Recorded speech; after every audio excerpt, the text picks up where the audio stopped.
Hello guys and welcome to the Football Report.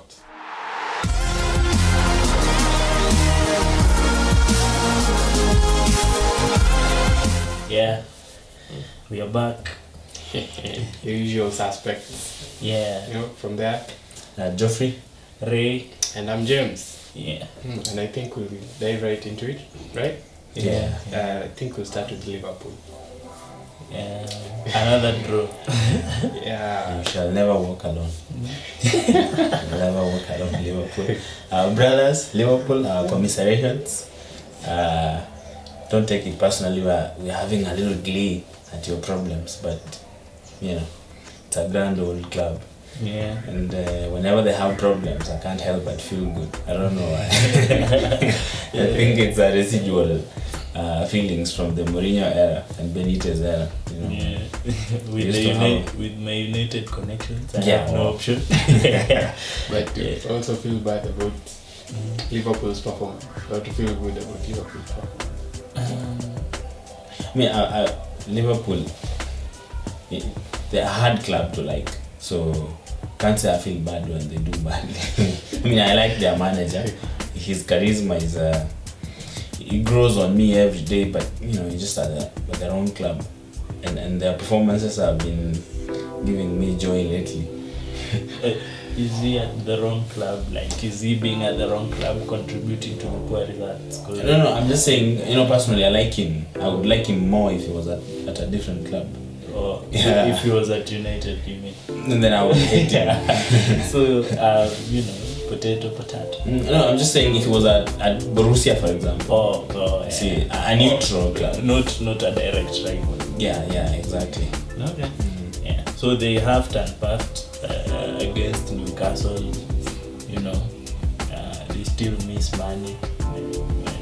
When he plays, they're a whole different team in terms of, you know, their offensive play. And winless in 7. Yeah. Or 1 win in 7. It's pretty poor. One win in 7 matches. Yeah, it's a poor run of form, and you know. But as usual, he's the media darling, so he never gets, you know, the criticism that others get if they were in a similar position. So yeah. So what do you think could be attributed to, you know, Liverpool's dismal performance? The way you put it. Well, Klopp in the presser, he said it's down to bad luck. He's saying that they're creating chances and doing everything right, just that the ball refuses to go in. But in that regard, I tend to agree with him in a way, because they played well against Burnley, they did, but that profligacy in front of goal, I don't know, you just can't coach, you know, someone to put the ball into the net sometimes. So maybe they're lacking confidence at the moment. I would put it down to that. Confidence. What about you?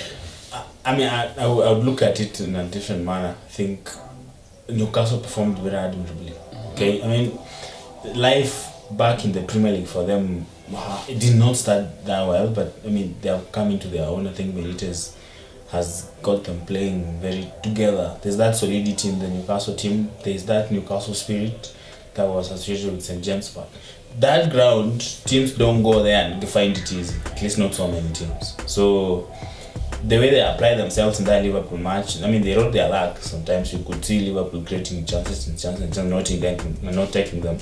But credit to them, they took their chance and, you know, hung in there until they got the point. So, I mean, in as much as Liverpool were not to their tip-top shape in the way they performed, I would also like to commend how Newcastle played, and I think they're getting back to their old self. The team that, you know, they had Sissoko, they had Anita, they had Tiote, they had Coloccini. You know, they had a nice spine down that pitch, and they were a very, very solid team. I think they're getting there. I don't know whether Benitez will be around long enough to see them maybe win a trophy or something, but you know, Newcastle, they performed very, very well, and they have recently, and the results have been showing that. So what can you expect from Liverpool? I think their form will pick pick up at some point, but I don't think they have the enough quality to challenge, you know, the bigger sides, United, City, Chelsea, and honorable mention to Arsenal. Jeffrey said that they probably finished the top 5. Top 4. Is it top 4?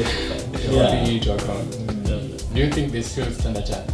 They do. You just need to sort their things out, their problems. I think Klopp needs to find a way to defend, okay?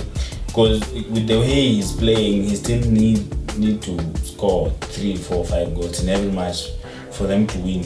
Because you know you're sure they're going to concede a goal or two.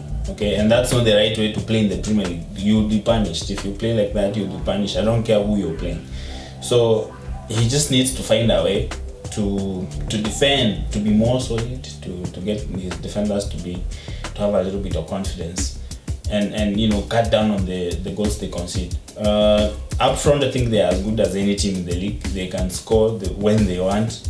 They haven't been scoring, and that can show that they are having a little bit of a confidence problem, and of course Mane missing doesn't help things, but I am confident in that team because they have a very good midfield, they have a very good attack, they have problems at the back, and if they can find a way to defend or not to concede as many goals as they do, I think they still have that chance for a top 4 position. Okay, what about Newcastle? You know, we've seen their frame, how they played against Liverpool. What do you think their odds stand? Okay, of course, when a team is promoted, the first thing, they are always like candidates for going straight back down. But the way Newcastle have played, they have like I think they have like 10 points. Yeah. So at this stage of the season, Benitez is a very good old manager. So they'll be comfortable. They'll achieve their goals probably of survival for this season. Yeah, staying in the league. Yeah, it's much bigger than it sounds. Staying in the league is a major priority of these mid-table clubs because it means more money coming into the club and you know more prestige and everything. So I also think Newcastle will survive. I don't think they are favorites to go down. So which will be a very, very good achievement for Benitez. I'm sure that's one of the aims when they came back, just stay in the league and then try to stabilize from there. And he hasn't been backed much by Mike Ashley, the owner of the club. I don't think he has put in enough money to sign the kind of players that Benitez would want. You know, for a manager who's worked at Liverpool, at Chelsea, at Valencia, you know, major clubs, at Inter Milan, I think, he had a small stint there. Yeah. So he's worked with elite players, so he would want to have that kind of players to work with. So I don't think he's very satisfied, but he will hang in for now and see where it goes. Mm-hmm. You mentioned Arsenal. Yeah. An honorable mention. Yeah. But they've been on a 7-game winning streak lately. Yeah. What could you? Yeah. After they lost at Liverpool, they turned a corner. They won 7 games on the bounce, I think, and what can we say? Arsenal, they always, it's like they always play like this. They have that good period where they'll get a few results in, but the one thing that I think we overlooked is the fact that as much as we castigate Wenger, this time round he managed to keep his star players. Even if people are angry that these guys ran down their contract, I saw Sanchez playing during the weekend, and the assist he gave to Iwobi was world class. So at least he kept the core of his team, and selling Chamberlain looks like it was a master stroke, Yeah. So Arsenal will always be there. They'll always challenge. They'll always, but they won't be good enough to win the league. Yeah. Jeffrey, Arsenal are a very curious case. And as much as you say that he kept his star players, but he's still going to lose them anyway. Yeah. But it's a statement, I think, at the wrong time. I mean, you could make that statement when the player has 3 years contract and say, no, we are not selling. Then that sounds better. But if you're going to sign a player like Lemar, for example, he knows the contract situation at Arsenal. He knows you kept Sanchez, but he knows Sanchez is leaving anyway. Okay, Ozil is leaving. I don't think Ozil will be missed that much, but still Ozil is leaving as well. So there's that dearth within the club. There's that feeling, that the club is not run right, and I think that weighs them down sometimes. But since that performance at Chelsea, I think they gained a lot of confidence. People are giving them stick about celebrating a draw at Chelsea, but it meant a lot to them because you could see confidence oozing down across all the players on the pitch, because they came, they played together, the performance was there, the energy was there, and everyone gave in a 5, 6, 7 out of 10. And that's what usually is missing in when they struggle.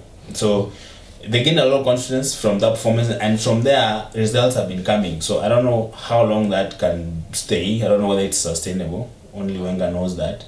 But I've been very, very impressed by them. Yeah, but if you say, of course we know probably Sanchez will leave, Ozil will leave, but you remember Wenger has a 2-year contract, which I think after that contract he's out. So keeping these players, I think for him it's not a long-term objective. It's like here and now. What do you want? Keep our main players. Let's try and challenge. But I think how will that help the players when January rolls in, and Sanchez had a pre-contract with Man City, and Ozil had a pre-contract? Will the performance levels remain the same? A lot would also change. You could also say that with Sanchez playing in the team, he might change his mind and decide to commit, because you remember De Gea also ran his contract. He ran down his contract. He was on the verge of joining Madrid until the fax machine happened. After he stayed, he signed a 4-year contract. So you never know how that turns out. So maybe we'll know in January if Yeah.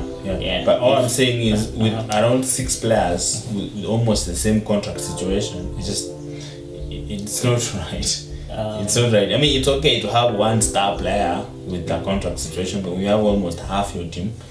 No,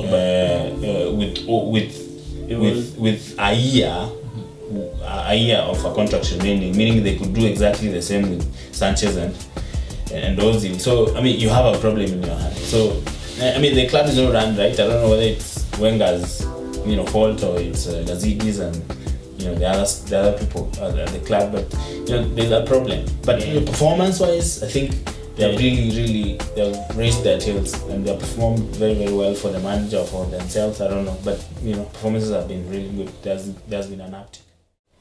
Hello, Football Report fans. As always, thank you. Feel free to follow us on all our social media platforms. The handles will be provided on the description box down below. Feel free to subscribe, like, share, leave a comment down below. Cheers, guys. Cheers.